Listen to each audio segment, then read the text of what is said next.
মাছের অনেক রকম রেসিপি আমি খেয়েছি। তবে এটা খাওয়ার পর মনে হলো সত্যিই ডিলিশিয়াস কিছু খেলাম। আমরা বাঙালিরা মাছ পছন্দ করি ঠিকই, তবে সেই তো মাছের কালিয়া, রেজালা, শস্যপোস্ত আর মাছের ঝোলেই আটকে আছি। যদি স্পেশাল দিনে মাছ দিয়ে স্পেশাল কিছু রান্না করতে চান তাহলে এই রেসিপিটা অবশ্যই ট্রাই করুন। দারুণ টেস্টি, মানে আঙুল চেটেপুটে খাওয়ার মতো। থালার ভাত শেষ হয়ে যাবে কিন্তু আঙুল চাটা শেষ হবে না। দারুণ টেস্টি, সুপার রেসিপি। তো চলুন রেসিপিটা কিভাবে তৈরি করতে হবে দেখে নেওয়া যাক। দেখুন, আজকের রেসিপির জন্য আমি নিয়েছি কাতলা মাছ। মাছগুলো পিস পিস করে কেটে নেবার পর পরিষ্কার করে ধুয়ে নিয়েছি। তারপর সবশেষে আবার একটু লবণ আর লেবুর রস দিয়েও পরিষ্কার করে ধুয়ে নিয়েছি। এবারে সামান্য একটু লবণ দিয়ে মাছের পিসগুলো মেখে রেখে দেব। আজকের রেসিপিতে আমি হলুদ ব্যবহার করব না, তাই জন্য মাছের পিসগুলোতেও আর হলুদ লাগালাম না। শুধু চা চামচের 1 চামচ মতো লবণ দিয়েই ভালো করে মেখে নিলাম। তারপর 10 মিনিট মতো রেখে দিচ্ছি। এবারে তৈরি করে নেব একটি স্পেশাল মশলা। চা চামচের 1 চামচ দিলাম গোটা জিরে, 1 চামচ গোটা ধনে, 1 চামচ গোলমরিচ, 2টো শুকনো লঙ্কা দিচ্ছি আর 4টে মতো এলাচ দেব। এখন শুকনো খোলাই গ্যাসের ফ্লেমটা মিডিয়ামে রেখে একটু নাড়াচাড়া করে ভেজে নিতে হবে। হালকা গোল্ডেন কালার ধরলেই এটাকে নামিয়ে নিতে হবে। দেখুন, মশলা কিন্তু খুব সুন্দর করে ভাজা হয়ে গেছে, দারুণ একটা রং চলে এসেছে। এখন গ্যাসের ফ্লেমটা আমি অফ করে দিলাম আর এটাকে ঠান্ডা হয়ে যাবার পর আমি মিক্সিতে গুঁড়ো করে নেব। এদিকে আমি কড়াইয়ে পরিমাণ মতো সাদা তেল দিয়ে গরম করে নিয়েছি। এখন লবণ দিয়ে মেখে রাখা মাছগুলো একে একে গরম তেলে ছেড়ে হালকা সোনালি রং করে ভেজে নেব।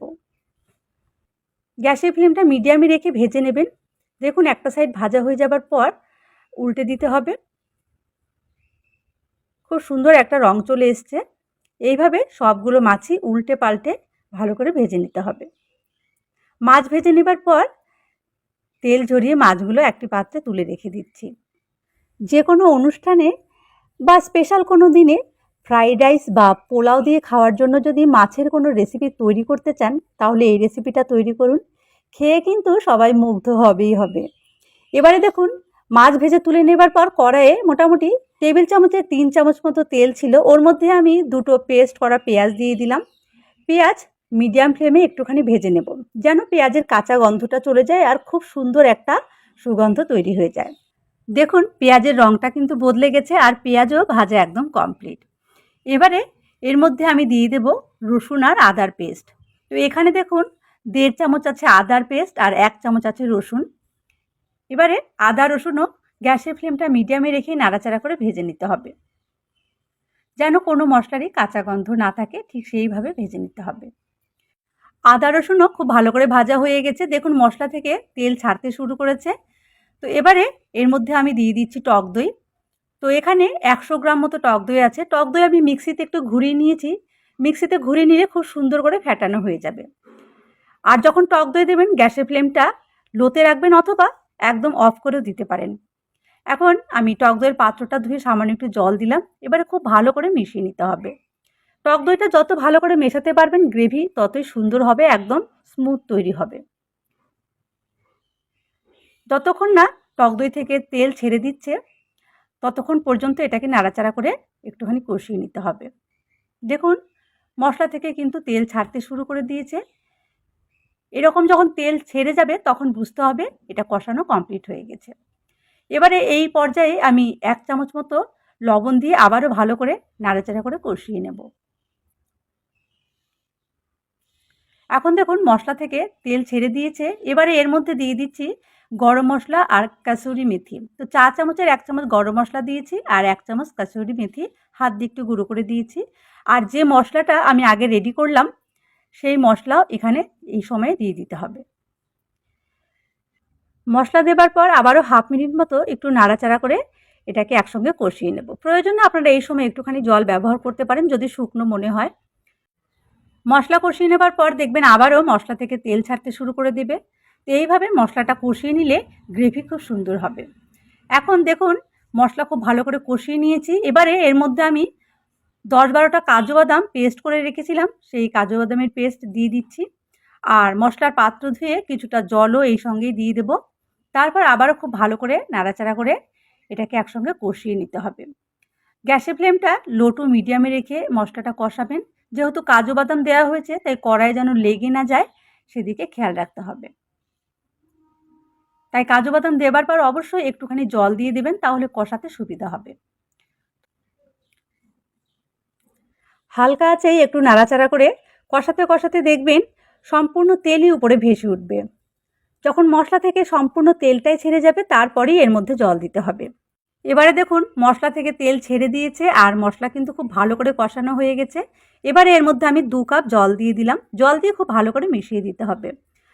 এই খাবারটায় খুব একটা ঝোল থাকে না, যেন ভাত দিয়ে মেখে খাওয়া যায় সেই রকম গ্রেভি রাখতে হবে। তাই জলের পরিমাণটা কতটা দেবেন সেটা আপনারা ঠিক করে নেবেন। তো আমি 2 কাপ মতো জল দিয়ে ঢাকা দিয়ে দেব। তারপর গ্যাসের ফ্লেমটা হাই রেখে মোটামুটি 2-3 মিনিট ভালো করে রান্না করে নেব।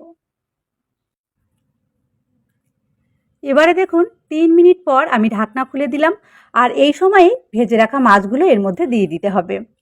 আজকের রেসিপিটা যদি আপনাদের ভালো লাগে আর এরকমই ইউনিক সব রেসিপি যদি আমার চ্যানেলে আপনারা দেখতে চান তাহলে অবশ্যই আমার এই চ্যানেলটি সাবস্ক্রাইব করে রাখুন আর রেসিপির নোটিফিকেশান পাওয়ার জন্য বেল আইকনটি অন করে রাখুন। আর যারা ফেসবুক থেকে দেখছেন আমার পেজটি ফলো করে রাখবেন। এবারে এই সময়ে আমি পরিমাণ মতো লবণ দিয়ে দিচ্ছি। চা চামচের 1 চামচ লবণ আগে দিয়েছিলাম, আবারও এখন চা চামচের 1 চামচ লবণ দিলাম। লবণ দিয়ে দেওয়ার পর ভালো করে মিশিয়ে নিতে হবে। এবারে দেখুন মাছ দেওয়ার পর আমি আবারও 2 মিনিট মতো রান্না করে নিলাম। এখন কিন্তু একদম রেডি হয়ে গেছে। তো আপনারা চাইলে এই অবস্থায়ও পরিবেশন করতে পারেন, কিন্তু আমি এখানে একটা তড়কা লাগাবো যেটা এই রান্নাটার স্পেশালিটি। আর তড়কা লাগাবার পর কিন্তু এর টেস্ট দ্বিগুণ বেড়ে যাবে। তো এখানে দেখুন তড়কার জন্য আমি চা চামচের 2 চামচ মতো সাদা তেল গরম করে নিলাম। এর মধ্যে এবারে দেখুন আমি এখানে টমেটো, ক্যাপসিকাম, একটুখানি আদা ঝিরিঝিরি করে কেটে নিয়েছি আর 6-7টা কাঁচা লঙ্কা চিড়ে নিয়েছি। ঝালের পরিমাণটা আপনারা নিজেদের প্রয়োজন অনুযায়ী রেখে নেবেন। আর টমেটো আর ক্যাপসিকামের বীজ বের করে তারপর ছোট ছোট টুকরো করে কেটে নিয়েছি। এবারে এগুলোকে তেলের মধ্যে দিয়ে একটুখানি ভেজে নিতে হবে। খুব বেশিক্ষণ নয়, মোটামুটি 1.5 থেকে 2 মিনিট ভাজলেই হবে। গ্যাসের ফ্লেমটা মিডিয়ামে রেখে একটু নাড়াচাড়া করে ভেজে নিচ্ছি। এগুলো সামান্য একটু সফট হয়ে যাবে আর রঙটাও বদলে যাবে। তো দেখুন ভাজা কমপ্লিট। তবে টমেটো আর ক্যাপসিকামের ক্রাঞ্চি ভাবটা কিন্তু আছেই। এবারে এই তড়কা গ্রেভির মধ্যে ঢেলে দিয়ে খুব ভালো করে মিশিয়ে নেব। এই তড়কাটা দেবার পর খাবারের টেস্ট দ্বিগুণ বেড়ে যাবে আর দেখতেও খুব সুন্দর লাগবে, আরও প্রেজেন্টেবল মনে হবে। ভীষণ সুস্বাদু, একবার বাড়িতে অবশ্যই ট্রাই করবেন। অনেক রকম সাদা গ্রেভির রেসিপি আপনারা খেয়েছেন, তবে এই রেসিপিটা ট্রাই করুন। অন্য সব রেসিপির থেকে কিন্তু আলাদা। খেলেই আপনারা বুঝতে পারবেন কেন বারবার আমি এই কথাটা বলছি। তো বন্ধুরা দেখুন উপরে তেল ভেসে উঠেছে, রান্না কমপ্লিট। সবশেষে আমি উপরে একটুখানি ধনেপাতা হাত দিয়ে ছিঁড়ে ছিঁড়ে দিয়ে দিলাম। এবারে হালকা হাতে সব কিছু একসঙ্গে ভালো করে মিশিয়ে নিয়ে তারপর আমি গ্যাসের ফ্লেমটা অফ করে দিচ্ছি। তো রান্নাটা কিন্তু একদম কমপ্লিট। আপনারা দেখেই বুঝতে পারছেন, যখন দেখবেন উপরে সম্পূর্ণ তেল ভেসে উঠেছে ঠিক এই রকম, তখনই গ্যাসের ফ্লেমটা অফ করে দেবেন। এখন এটাকে আমি একটি প্লেটে সার্ভ করার জন্য রেডি করে নেব। আর আজকের রেসিপিটা যদি ভালো লাগে ভিডিওটিতে লাইক করবেন আর আমাকে কমেন্ট করে জানাবেন আপনাদের কেমন লেগেছে। আমি কিন্তু অপেক্ষায় থাকব। আর হ্যাঁ, ভিডিওটি দেখা শেষ হলেই রেসিপিটি শেয়ার করে দিন যেন সবার কাছে পৌঁছে যায়। আজকের মতো আসছি, সবাই ভালো থাকবেন। ধন্যবাদ।